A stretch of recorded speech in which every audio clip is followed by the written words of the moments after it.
কষ্ট। আয়া সে মনে মনে কান্না করে বলে, আরে আমাদের চিন্তা করতে একটা গোদা বেশি দিতে পারতাম। মনে মনে মন খন্দায় বসে আছে। কিছুদিন পরে জঙ্গলা থেকে একটা ভাগ আসলো। বাঘ এসে হাও করে যখন তার হুঙ্কার ছাড়লো, সমস্ত বকরির পাল পালাইতে লাগলো। সে অবাক হয়ে থাকি যে আমাদের ওদের একটু মিল আছে। আর ওই ভাগও বলতেছে কিনা আমার জাতি ভাই এখানে কেন। পরে সে কামড় দিয়ে ঝর্ণার সামনে নিল। নেওয়ার পরে বললো যে আমার যে হুঙ্কার আছে তোরও আছে, তোর ঘুমন্ত বিবেকটা জাগ্রত কর হুঙ্কারটাতে। এই বাঘ শিখাই দিল তারে। শিখানোর পরে আবার গেল বকরির পালের কাছে, বড় পেয়েছে বকরির পালে। তখন ওই ছাগল ছানাগুলো বাচ্চা বলে তারে সিংদে গোতা দেওয়ার জন্য দই নাইতেছে। যখন এই শিখানো হুঙ্কার চালক হাও করে, তো সবাই পালাইতে লাগলো। বড় উদ্দেশ্য হলো মুসলমান, মুসলিম হলো পীরের জাতি। এই মুসলিমের হুঙ্কারে শাহজালাল ইয়ামি যখন ভারতবর্ষে আগমন করেছিলেন, তখন গৌরব গোবিন্দের রাজপ্রাসাদ আল্লাহু আকবার ধ্বনির কারণে ধ্বংস হয়েছিল, ঠিক কিনা? মুসলমান যখন তার ধ্বনি ফিরে আসবে, আল্লাহু আকবার ধ্বনির উচ্চারণ তার কণ্ঠে আসবে, তার জবানের মধ্যে হাতে তলোয়ার আল্লাহ তাআলার ভয় তাকুয়া নিয়ে ময়দানে ঝাঁপিয়ে পড়বে। দুনিয়ার এমন কোন শক্তি নাই, ট্রাম্প বলো, বুশ বলো, আপনি ইসরায়েল বলেন, ভারত বলেন, সমস্ত গোটা খ্রিস্টান কান্ট্রিগুলি মুসলমান ভয়ে তাদের বয়ে থরথর করে কাঁপতে থাকবে, ঠিক কিনা?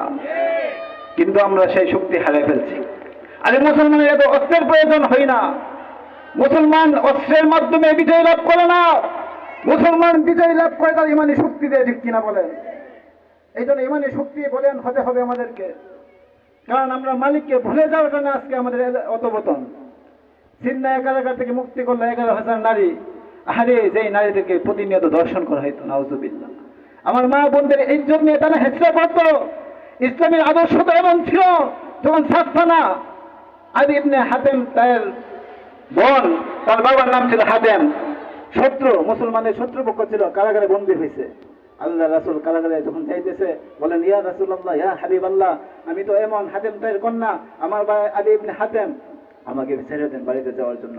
আল্লাহ রাসূল বলেন, তোমার কোনো ভয় নাই, তোমার নিরাপত্তা আমি দিব, তুমি একজন পাপীও সংগ্রহ করো, তোমাকে তোমার দেশে পৌঁছাই দিব। সুবহানাল্লাহ।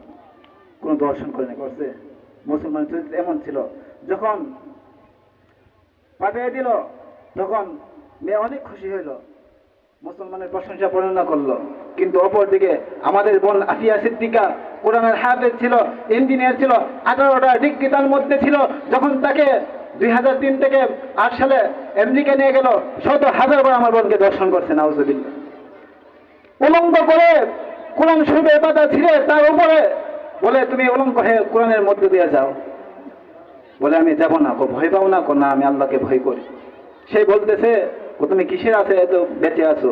আমার আশা হলো মোহাম্মদ বিন কাসেম আসবে, মোহাম্মদ বিন কাসেম আসবে, যারা মুসলিম যুবকরা আল্লাহর ভয় ঠাকুর এনে থাকে, সে আমাকে আসবে বাঁচানোর জন্য। সুবহানাল্লাহ। আমরা কোথায় আছি? ও মুসলমান, আল্লাহর কাছে কি জবাব দিবে? তারা তো জিহাদ, জিহাদ তো ছেড়ে দিছে। পরে বলে, ছেড়ে দিয়েছি, আল্লাহু আকবার ধ্বনি ভুলে গেছি। এই জন্য আজকে এত অধঃপতন। কারণ যদি মুসলমান একবার দাঁড়া যায়, তালেবান দাঁড়াইছে, আলহামদুলিল্লাহ। কোন এখন আমেরিকা ভয় শুরু করে দিচ্ছে। মুজাহিদ ভাইরা সিরিয়া দখল করলো, আমেরিকা এখন এই কম্পন শুরু হয়ে গেছে। ইসরায়েল আগে হামলাতে যদি দাঁড়ায় যান, সে তো শেষ। ইনশাল্লাহ সেই দিন আরো বেশি দূর নয়, যেদিন বাংলার জমিনে নয়, শুধু আফগানিস্তান আর পাকিস্তান নয়, গোটা বিশ্বের মধ্যে কালিমের পতাকা পথ করে উঠতে থাকবে, ঠিক কিনা বলেন? শুধু দরকার আমাদের ঘুমন্ত বিবেককে জাগ্রত করার, কারণ আমাদের মালিক আছে, তাদের মালিক নাই, ঠিক কিনা? আমাদের সাহায্য কর্মীওয়ালা আছে, তাদের সাহায্য কর্মীওয়ালা নাই। দৃষ্টান্ত হলো, বনে ঘুরিয়ে এক গাভী ঘাস খাইতেছে।